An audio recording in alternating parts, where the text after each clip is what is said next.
Hi, ఈ రోజు Sunday కాబట్టి ఖచ్చితంగా ఇంట్లో నాన్ వెజ్ ఉంటుంది అనమాట. అందుకని చెప్పేసి కర్రీస్ కోసం ఆనియన్స్ అయితే కోసేస్తున్నాను. కర్రీస్ వచ్చేసి అత్తికేమో కైమ వండుతారు, మా కోసం అయితే మటన్ ఇంకా కోడిగుడ్లు బెండకాయ పులుసు అయితే ఉంటుంది అనమాట. అందుకని చెప్పేసి గుడ్లు అయితే ఉల్చేస్తున్నాను. కోడిగుడ్లు పులుసు కోసం అత్తయ్య కూర కైమ అయితే అవుతుంది అనమాట. కైమ అయితే అయిపోయింది. అత్తయ్యకి అయితే బాక్సులు తీసేసాను పక్కకి. ఇంకా గుడ్లు అయితే వేపేస్తున్నాను అనమాట. బెండకాయ గుడ్లు మటన్ కర్రీ అయితే వండేస్తాను అనమాట. నేను మటన్ కర్రీ ఎలా ఉంటుంది వీడియో చూపిస్తాను, చూసేయండి. ఒక పెనంలో అయితే ఆయిల్ వేసుకొని దాంట్లో పచ్చిమిర్చి వేసాను. దాని తర్వాత ఉల్లిపాయలు అయితే వేసాను అనమాట. ఉల్లిపాయలు బాగా మగ్గిన తర్వాత మటన్ అయితే వేసాను. ఆయిల్లో మటన్ 5 నిమిషాలు మగ్గిన తర్వాత అందులో అల్లం వెల్లుల్లి పేస్ట్ ఇంకా కొంచెం ఉప్పు అయితే వేసాను అనమాట.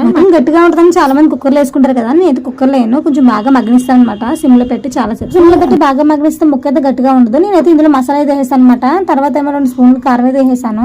చూసాక 2 నిమిషాలు కలుపుకొని అందులో ఒక గ్లాస్ వాటర్ అయితే వేసాను అనమాట. అది కొంచెం బాగా మగ్గనివ్వాలి. అది బాగా మగ్గిన తర్వాత అయితే కర్రీ అయితే అయిపోయింది అనమాట. మటన్ కర్రీ అయితే అయిపోయింది. వేరే గిన్నెకి తీసుకున్నాను అనమాట. ఇంకా గుడ్లు బెండకాయ పులుసు అయితే వండేస్తున్నాను. ఈ రోజు నాకు ఇంట్లో స్పెషల్స్ అయితే ఇదే అనమాట. అంతే అండి. ఈ వీడియో నెక్స్ట్ వీడియోకి వెళ్దాం. మీకు నా వీడియో నచ్చితే సబ్స్క్రైబ్ చేసుకోవడం మర్చిపోకండి. Bye bye.